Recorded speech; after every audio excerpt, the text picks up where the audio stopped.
इंसान से मैं योगानंद त्रिपाठी। जीवन साथी का सुख और सातवें घर के जो संबंध हैं उसके बारे में मैं आज आपको बताता हूँ।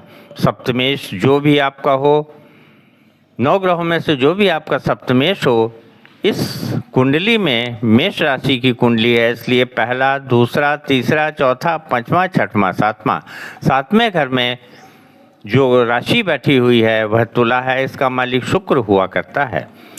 सप्तमेश जब लग्न में बैठता है तो मनुष्य को सारे सुखों को दिया करता है। सप्तमेश जब द्वितीय घर में बैठता है तो मनुष्य को बलि बना दिया करता है।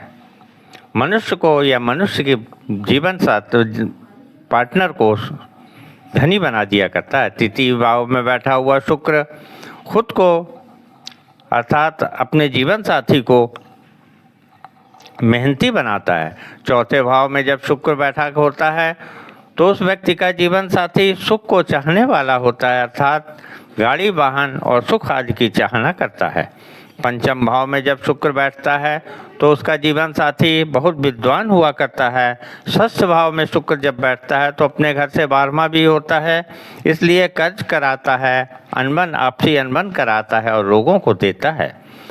सप्तम भाव में बैठा हुआ शुक्र सर्वांगीण सुखों को दिया करता है। सप्तमेश जब अष्टम भाव में बैठा होता है तो जातक का जीवन साथी रुग्ण अर्थात बीमार हुआ करता है। सप्तमेश जब नवम भाव में बैठा होगा तो जीवन साथी बहुत भाग्यशाली हुआ करता है।